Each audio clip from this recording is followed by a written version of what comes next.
जय श्री कृष्णा। राधे राधे। आप सभी का हमारे चैनल किशन कन्हैया में हार्दिक स्वागत है। आज आप सुनेंगे मार्गशीर्ष मास महात्म का अध्याय 12। इससे पहले के अध्याय में आपने सुना था कि किस प्रकार भगवान श्री कृष्ण ने अन्य देवी देवताओं को धरती लोक पर जाने का निर्देश दिया था और किस प्रकार देवी देवताओं ने भूलोक पर अलग अलग अवग्रहण किए थे। यह जानने के लिए आप पहले का अध्याय जरूर सुनिए। भगवान श्री कृष्ण ने जब अपनी प्रियतमा श्री राधिका जी को समझाया और देवी देवताओं को धरती पर अवतार धारण करने के लिए कहा, तब श्री नारद जी ने पूछा, है महाभाग्य कृष्ण का जन्म वृतांत महान पुण्यप्रद और उत्तम है। वह जन्म मृत्यु और जरा का नाश करने वाला है। अतः आप इस प्रसंग को कुछ विस्तार के साथ बता। वसुदेव किसके पुत्र थे और देवकी किसकी कन्या थी? देवकी और वसुदेव पूर्व जन्म में कौन थे? उनके विवाह का वृतांत भी बताइए। अत्यंत क्रूर स्वभाव वाले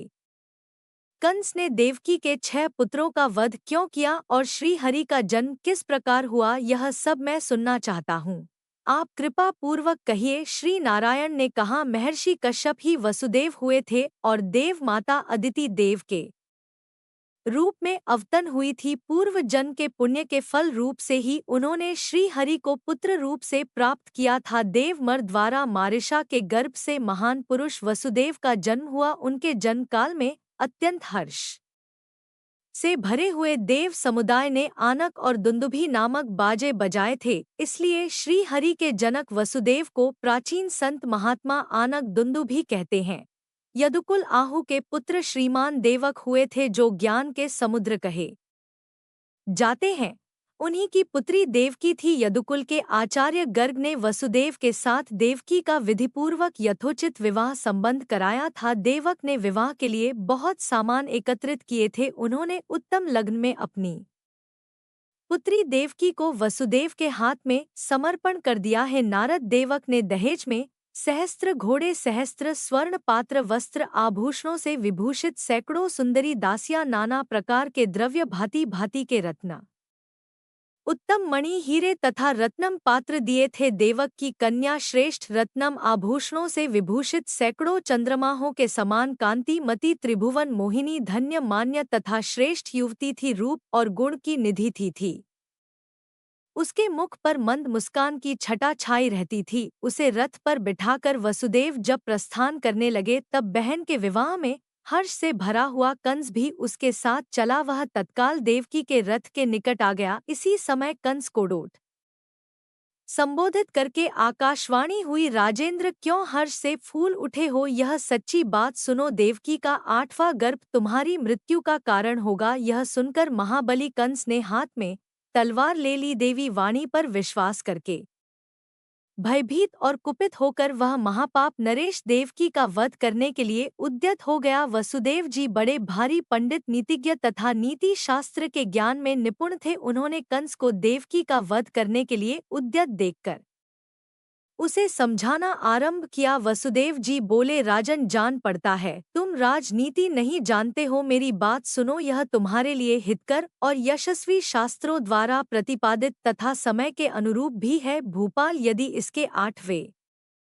गर्भ से ही तुम्हारी मृत्यु होने वाली है, तो इस बेचारी का वध करके क्यों अपयश लेते हो और अपने लिए नरक का मार्ग प्रशस्त करते हो? जीव मात्र के वध से ही न्यून अधिक पाप होता है, परंतु ब्रह्मा हत्या बहुत बड़ा पातक है। स्त्री का वध करने से मनुष्य को ब्रह्मा हत्या के समान पाप लगता है। विशेषतः यह तुम्हारी बहन है, तुमसे पाली और पोषित होने योग्य है तथा तुम्हारी शरण में आई है। नरेश्वर, इसका वध करने पर तुम्हें 100 स्त्रियों की हत्या का पाप लगेगा। मनुष्य जब तप, दान, पूजा, तीर्थ दर्शन, ब्राह्मण भोजन और होम यज्ञ आदि का अनुष्ठान स्वर्ग की प्राप्ति के लिए ही करता है। हे नरेश्वर, अपनी इस बहन को छोड़ दो, मारो मत। तुम्हारी राजसभा में कई प्रकार के विद्वान हैं, तुम उन सब से पूछो कि इसके विषय में क्या करना चाहिए। भाई, इसके 8वें गर्भ में जो संतान होगी उसे मैं तुम्हारे हाथ में दे दूंगा। उससे मेरा क्या प्रयोजन है अथवा ज्ञान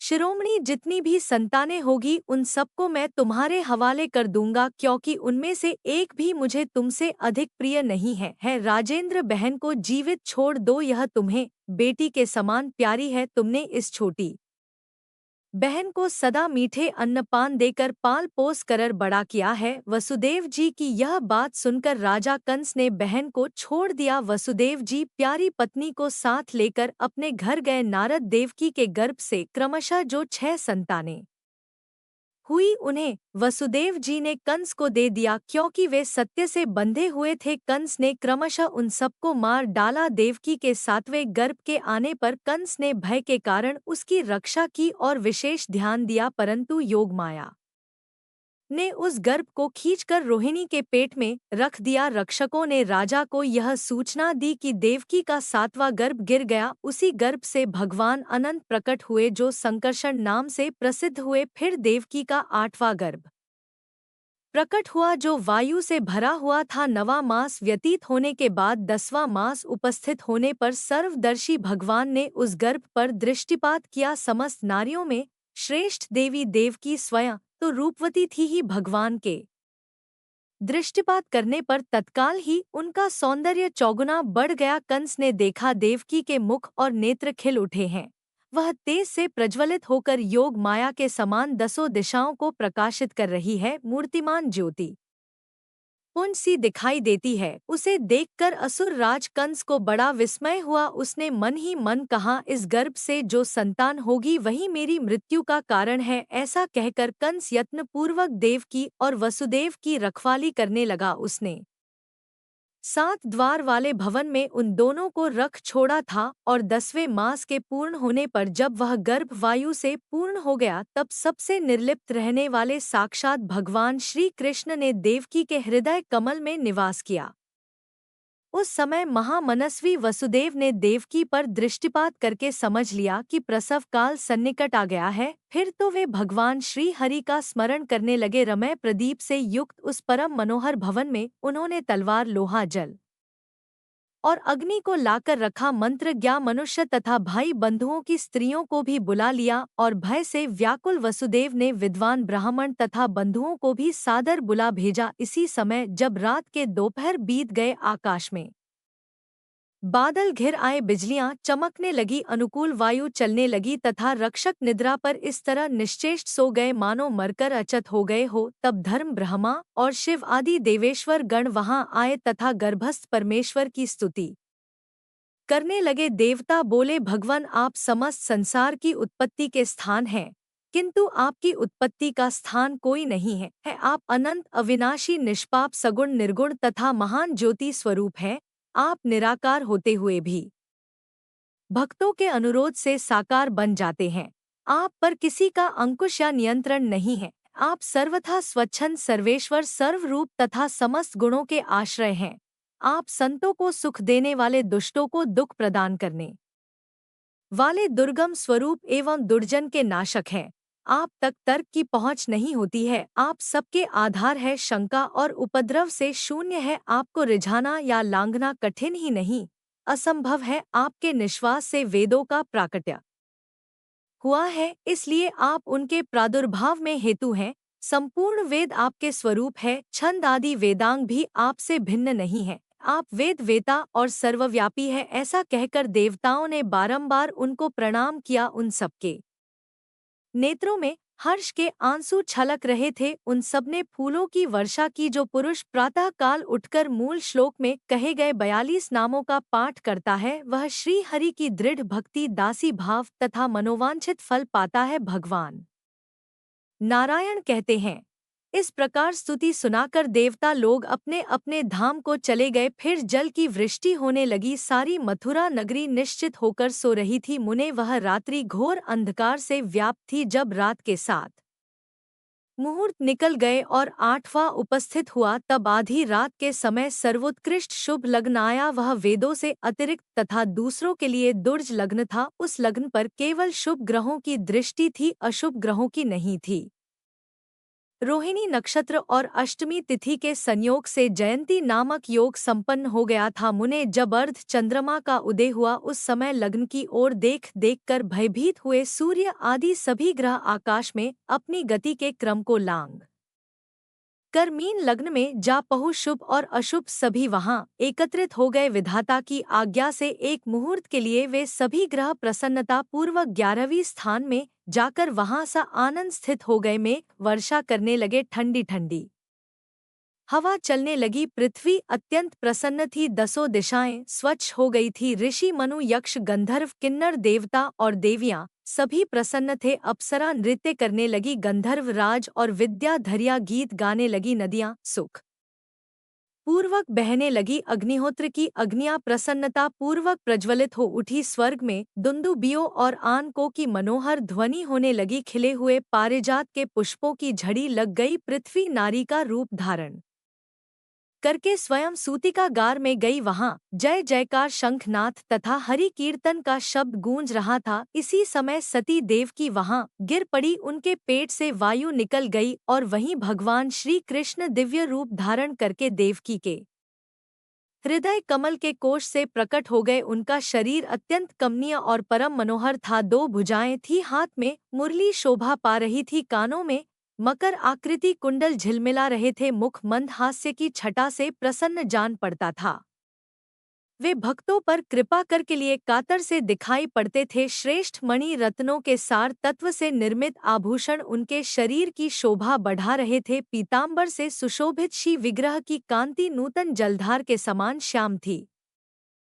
चंदन अगरू कस्तूरी और कुमकुम के द्रव्य से निर्मित अंगराग सब अंगों में लगा हुआ था। उनका मुख चंद्र शरद पूर्णिमा के शशधर की शुभ्र ज्योत्सना को तिरस्कृत कर रहा था। बी फल के सदृश्य लाल अधर के कारण उसकी मनोहर था और बढ़ गई थी। माथे पर मोर पंख के मुकुट तथा उत्तम रत्नम किरीट से श्री हरि की दिव्य ज्योति और भी जाजलमान हो उठी। टेढ़ी कमर त्रिभंगी झाकी वनमाला का श्रृंगार, वक्ष में श्रीवत्स की स्वर्णमयी रेखा और उस पर मनोहर कौस्तुभ मणि की भव्य प्रभा अद्भुत शोभा दे रही थी। उनकी किशोर अवस्था थी वे शांत स्वरूप भगवान श्री हरि ब्रह्मा और महादेव जी के भी परम कांत अर्थात प्राण वल्लभ हैं। हे मुनि, वसुदेव और देवकी ने उन्हें अपने समक्ष देखा, उन्हें बड़ा विस्मय हुआ। वासुदेव जी ने अपनी पत्नी देवकी के साथ अश्रुपूर्ण नयन पुलकित शरीर तथा नतमस्तक होकर हाथ जोड़ भक्ति भाव से उनकी स्तुति की। वसुदेव जी बोले, भगवन आप श्रीमान सहज शोभा से सना इंद्रिया दत्त अविनाशी निर्गुण सर्वव्यापी, ध्यान से भी किसी के वश में न होने वाले सबके ईश्वर और परमात्मा है। आप स्थूल से भी अत्यंत स्थूल, सर्वत्र व्याप्त, अतिशय सूक्ष्म, दृष्टिपथ में न आने वाले, समस्त शरीरों में साक्षी रूप से स्थित तथा अदृश्य है। विभो आप सर्वेश्वर, सर्वर ऊप, सर्वांत, अविनाशी, सर्वाधा, निराधार और तर्क की विषय है। मैं आपकी क्या स्तुति करूं। भगवान अनंत अर्थात सहस्त्र जेवा वाले शेष नाग भी आपका स्तवन करने में असमर्थ हैं। सरस्वती देवी में भी वह शक्ति नहीं कि आपकी स्तुति कर सके। पंचमुख महादेव और 6 मुख वाले स्कंद भी जिनकी स्तुति नहीं कर सकते। वेदों को प्रकट करने वाले चतुर्मुख ब्रह्मा भी जिनके स्तवन में सर्वदा अक्षम है, तथा योगेंद्र के गुरु के भी गुरु गणेश भी जिनकी स्तुति में असमर्थ हैं, उन आपका स्तवन ऋषि देवता मुनीन्द्र मनु और मानव कैसे कर सकते हैं। उनकी दृष्टि में तो आप कभी आए ही नहीं हैं। जब श्रुति आपकी स्तुति नहीं कर सकती तो विद्वान लोग क्या कर सकते हैं। मेरी आपसे इतनी ही प्रार्थना है कि आप ऐसे दिव्य शरीर को त्याग कर बालक का रूप धारण कर ले, जो मनुष्य वसुदेव जी के द्वारा किए गए इस स्तोत्र का तीनों संध्याओं के समय पाठ करता है, वह श्री कृष्ण चरणा बंदों की दासी भक्ति प्राप्त कर लेता है। उसे विशिष्ट एवं हरिभक्त पुत्र की प्राप्ति होती है। वह सारे संकटों से शीघ्र पार हो जाता है और शत्रु के भय से छूट जाता है। भगवान नारायण कहते हैं, वसुदेव जी की बात सुनकर भक्तों पर अनुग्रह के लिए कातर रहने वाले प्रसन्न वदन श्रीहरि ने स्वयं इस प्रकार कहा। श्री कृष्ण बोले, मैं तपस्याओं के फल से ही इस समय तुम्हारा पुत्र हुआ हूँ। तुम इच्छा अनुसार वर मांगो, तुम्हारा कल्याण होगा, इसमें संशय नहीं। पूर्व काल में तुम तपस्वी जनों में श्रेष्ठ प्रजापति कश्यप थे और यह सुतपा माता अदिति तुम्हारे साथ थी। तुमने अपनी इन तपस्विनी पत्नी अदिति के साथ तपस्या द्वारा मेरी आराधना की थी। वहां मुझे देखकर तुमने मेरे समान पुत्र होने का वर मांगा और मैंने भी तुम्हें यह वर दिया कि मेरे समान पुत्र की प्राप्ति होगी, तात तुम्हें वर देकर मैंने मन ही मन विचार किया। फिर यह बात ध्यान में आई कि मेरे समान तो कोई त्रिभुवन में है ही नहीं, इसलिए मैं स्वयं ही तुम्हारे पुत्र भाव को प्राप्त हुआ। आप स्वयं कश्यप जी है और तपस्या के प्रभाव से इस समय मेरे पिता वसुदेव हुए हैं। यह उत्तम तपस्या वाली पतिव्रता देव माता अदिति ही इस समय अपने अंश से मेरी माता देवकी के रूप में प्रकट हुई है। आप और माता अदिति से ही मैं अंशतः वामन रूप में अवतीर्ण हुआ था, किंतु इस समय आपके तप के फल से मैं परिपूर्णम परमात्मा ही पुत्र रूप में प्रकट हुआ हूँ। महामते, तुम पुत्र भाव से या ब्रह्मा भाव से जब मुझ पा गए हो तो अब निश्चय ही जीवन मुक्त हो जाओगे। तात अब तुम मुझे लेकर शीघ्र ही ब्रज में चलो और यशोदा के घर में मुझे रखकर वहां उत्पन्न हुई माया को ले आओ तथा यहाँ अपने पास उसे रख लो। ऐसा कहकर श्री हरि वहां तुरंत शिशु रूप हो गए। श्यामल पुत्र को पृथ्वी पर नग्न भाव से सोया देखकर विष्णु की माया से मोहित होकर वसुदेव जी सूती का आर में अपनी स्त्री से निद्रा में ही बोले, प्रिय यह कैसा तेज पुंज है। ऐसा कहकर वसुदेव ने पत्नी के साथ कुछ विचार करके बालक को गोद में उठा लिया और उसे लेकर वे नंद गोकुल में जा पहुँचे। वहां नंदगांव में यशोदा नींद से अचेत हो रही थी। उन्होंने शैया पर उन्हें निडर अवस्था में देखा, साथ ही नंद जी भी वहां नींद में बेसुध हो रहे थे। वहां घर में जो कोई भी प्राणी थे वे सब सो गए थे। वसुदेव जी ने देखा, तपाए हुए सुवर्ण के समान गौर कांति वाली एक नग्न बालिका पड़ी पड़ी घर की छत की ओर दृष्टिपात कर रही है। उसके प्रसन्न मुख पर मंद मुस्कान की छटा छा रही थी। उसे देखकर वसुदेव जी को बड़ा विस्मय हुआ। वे तुरंत ही पुत्र को वहां सुलाकर कन्या को गोद में लेकर डरते डरती मथुरा की ओर गए और अपनी पत्नी के सूतिका गार में जा पहुंचे। वहीं उन्होंने उस महामाया स्वरूपिणी बालिका को सुला दिया। बालिका जोर जोर से रोने लगी। उसे देखकर देवकी थर्रा उठी। उस बालिका ने अपने रोने की आवाज से ही रक्षकों को जगा दिया।